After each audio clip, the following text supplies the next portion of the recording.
Hi all.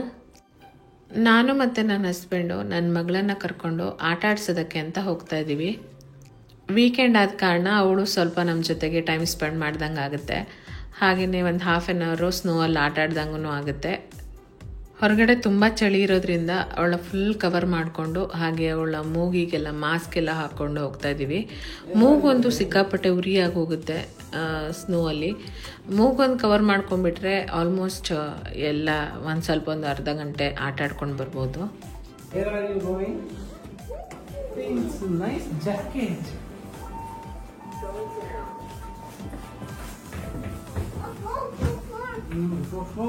First floor. We are going to first floor. No, we are in fourth floor. It's going down.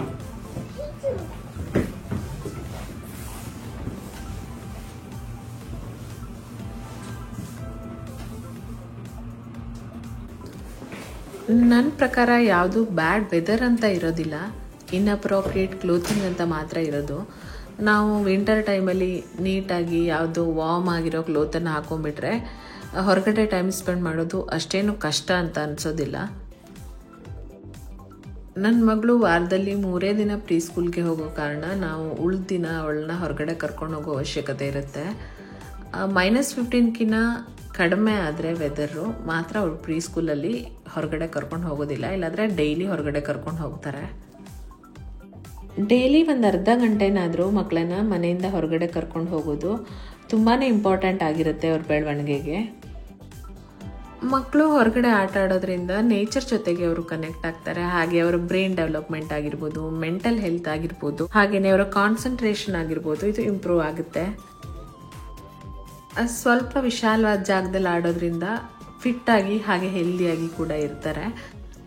ಮತ್ತು ಇಲ್ಲಿ ಈ winter snow ಅನ್ನೋದೆಲ್ಲ ತುಂಬ common ಆಗಿರೋ ವಿಷಯಗಳು. ಈ ಹಾರ್ಶ್ ಸ್ನೋ, ಮೈಲ್ಡ್ ಸ್ನೋ ಆ ಥರದ್ದೆಲ್ಲ ಏನೂ ಇಲ್ಲ. ರಜೆ ಕೊಡೋದು ಅಂತೂ ಕೇಳೋದೇ ಬೇಡ. ಹಾಗಾಗಿ ಅವರು ಈ ಸ್ನೋಗೆ ಯೂಸ್ ಟು ಆಗಲೇಬೇಕು. ಡೈಲಿ ಸ್ನೋ ಆಗ್ತಾಯಿದ್ರು ಸ್ಕೂಲ್ಗೆ ಹೋಗಲೇಬೇಕು. ಹಾಗೆ ಇದಕ್ಕೆ ಅಭ್ಯಾಸ ಆಗಬೇಕು ಅಂತಂದರೆ ಸ್ನೋಗೆ ಇಳಿಲೇಬೇಕಾಗುತ್ತೆ, ಬೇರೆ ವಿಧಿನೇ ಇರೋದಿಲ್ಲ. ಹಾಗೆ ಪ್ರಾಕ್ಟೀಸ್ ಆಗುತ್ತೆ ಅವಳಿಗೂ ಕೂಡ. ನೆಕ್ಸ್ಟ್ ಇಯರಿಂದ ಅವಳ ಸ್ಕೂಲಿಂಗ್ ಸ್ಟಾರ್ಟ್ ಆಗುತ್ತೆ. ಹಾಗೆ ಬಸ್ಸಲ್ಲಿ ಹೋಗಿ ಬಸ್ಸಲ್ಲೇ ಬರಬೇಕಾಗುತ್ತೆ. ಅದನ್ನೆಲ್ಲ ಕನ್ಸಿಡರ್ ಮಾಡಿಕೊಂಡು ಒಮ್ಮೆ ಆದರೂ ನಾವು ಹೊರಗಡೆ ಅವಳನ್ನ ಕರ್ಕೊಂಡು ಹೋದರೆ ಅವಳಿಗೂ ಕೂಡ ಪ್ರಾಕ್ಟೀಸ್ ಆಗುತ್ತೆ. ಈ ಸ್ನೋ ಬೀಳ್ತಾ ಇರುವಾಗಲೇ ಹೊರಗಡೆ ಕರ್ಕೊಂಡೋಗಿ ಆಟ ಆಡಿಸೋದು ಒಳ್ಳೆಯದು. ಈ 2-3 ಡೇಸ್ ಆದಮೇಲೆ ಬ್ಲ್ಯಾಕ್ ಐಸ್ ಅಂತ ಫಾರ್ಮ್ ಆಗಿಬಿಡುತ್ತೆ. ಅದ್ರ ಮೇಲೆ ಕಾಲಿಟ್ಟಾಗಲೆಲ್ಲ ಜಾರ್ಕೊಂಡು ಹೋಗ್ತಾ ಇರುತ್ತೆ. ತುಂಬ ಸ್ಲಿಪ್ಪರಿ ಆಗಿರುತ್ತೆ ರೋಡ್ಗಳೆಲ್ಲ. ಆವಾಗ ಆಟ ಆಡೋದು ಸ್ವಲ್ಪ ಕಷ್ಟ ಆಗಿಬಿಡುತ್ತೆ ಮಕ್ಕಳಿಗೆ. ಹಾಗೆ ಸ್ವಲ್ಪ ಬಿದ್ದರೆ ಸ್ವಲ್ಪ ಜಾಸ್ತಿನೇ ಇಂಜುರಿ ಆಗುತ್ತೆ. ಅದಕ್ಕೋಸ್ಕರ ಸ್ನೋ ಬೀಳ್ತಾ ಇರುವಾಗಲೇ ಯೂಶ್ವಲಾಗಿ ಪೇರೆಂಟ್ಸು ಮಕ್ಕಳನ್ನು ಕರ್ಕೊಂಡೋಗಿ ಆಟ ಆಡಿಸೋದೇ ಜಾಸ್ತಿ ಆಗಿರುತ್ತೆ.